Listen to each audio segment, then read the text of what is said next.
Por que a reforma administrativa faz mal? Estabilidade em xeque. No último dia 3 de outubro, um dia depois do primeiro turno das eleições 2022, o presidente da Câmara dos Deputados, Arthur Lira, reeleito ao cargo de deputado, disse que colocará de volta no debate parlamentar a reforma administrativa, PEC 32. Apresentada em 2020, a proposta de emenda à Constituição é um dos principais projetos de Jair Bolsonaro, Paulo Guedes. Anunciada como uma reforma de modernizar o serviço público e desinchar o Estado, a PEC 32 gera o revés disso. Na prática, ela destrói princípios fundamentais do serviço público, causando precarização do trabalho e do serviço prestado à população, abertura para perseguições políticas e outras perdas irreparáveis ao povo e ao Estado democrático de direito. Diante da perversidade da reforma administrativa e do anúncio de Lira, o Simpro-DF lança a série Por que a reforma administrativa faz mal? A cada matéria abordaremos um ponto da PEC de Bolsonaro que prejudica você e o Brasil. Acompanhe. Estabilidade em xeque. Em entrevista exclusiva à Rede Record, em novembro de 2019, pouco antes da reforma administrativa ser apresentada ao Congresso Nacional, Jair Bolsonaro defendeu o fim da estabilidade para servidores públicos, apresentada no projeto que viria a se tornar a proposta de emenda constitucional 32. Na entrevista, Bolsonaro disse que estava sendo vítima de uma maldade, quando diziam que ele queria dar fim à estabilidade empregatícia dos servidores públicos. Entretanto, poucos segundos depois, confirmou sua condição de algoz. O que nós pretendemos fazer é que, daqui para frente, a partir da mudança da lei, quem toma posse não tem mais estabilidade. Disse o presidente que, à época, ainda pertencia ao PSL. Ele citou uma hipótese de quando um prefeito, por exemplo, iniciar uma nova gestão, ele terá a possibilidade de demitir o quadro. Logicamente, algumas carreiras terão estabilidade, como veio o delegado da Polícia Federal conversar comigo. Acolhi o seu posicionamento. E a Polícia Federal, a Polícia Rodoviária Federal, entre algumas forças armadas, não terão essa estabilidade quebrada, disse Bolsonaro. De fato, o fim dessa estabilidade para servidores públicos estava prevista no texto original da reforma administrativa. Dos 4 novos tipos de vínculo com a administração pública estabelecidos pela proposta, apenas os cargos típicos de Estado teriam a estabilidade garantida, ou seja, funções de diplomacia, auditoria, fiscalização e outras sem correspondência no mercado.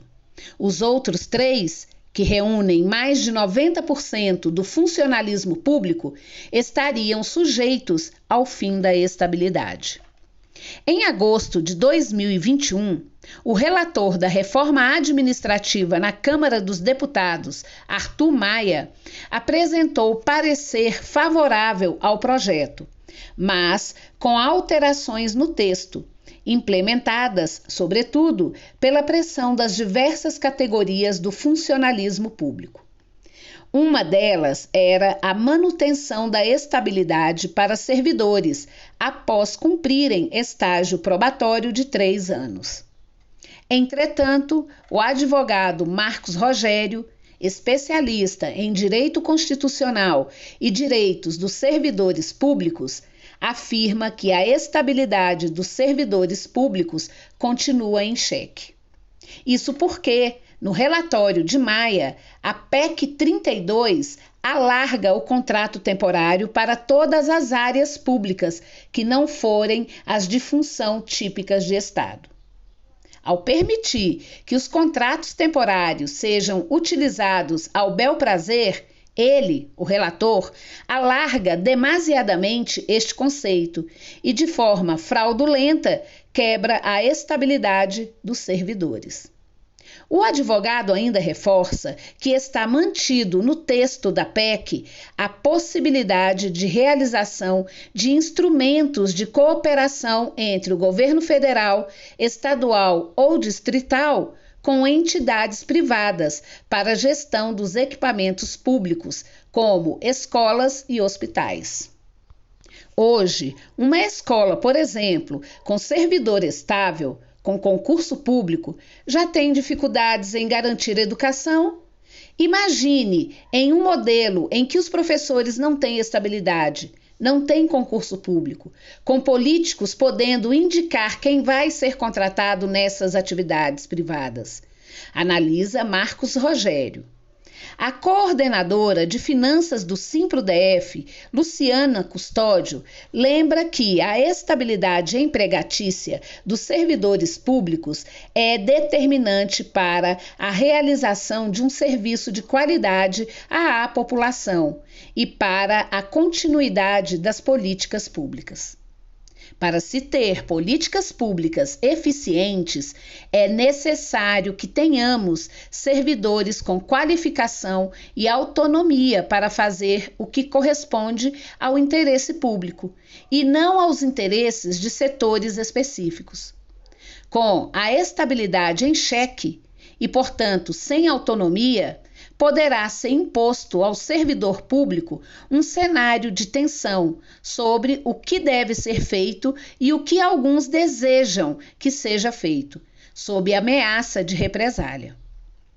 Estudos sobre o funcionalismo público apontam que, nos próximos 10 anos, algo como 60%, 70% dos servidores estarão aposentados. Caso a reforma administrativa vingue, com a ampliação do contrato temporário, a cara do funcionalismo será de servidores não estáveis. É nossa tarefa derrotar essa proposta perversa, não só para os servidores públicos, mas para todo o povo brasileiro. Freamos o avanço da PEC 32 no final de 2021 e faremos agora de novo, afirma Luciana Custódio. Ela ainda avalia que o anúncio de Arthur Lira mostra que a extrema-direita, apoiadora de Bolsonaro, está disposta a passar a boiada nos direitos dos trabalhadores e que o segundo das eleições presidenciais se torna um dos momentos mais importantes da história do Brasil. Se não elegermos um presidente democrático que preze pelos direitos trabalhistas, pelo Estado forte, pelos serviços públicos, essas e outras várias pautas terão caminho livre para serem aprovadas. De qualquer forma, é essencial lembrar que nossa luta, a luta dos servidores e de todas as esferas, é determinante para frear este projeto de destruição dos serviços públicos.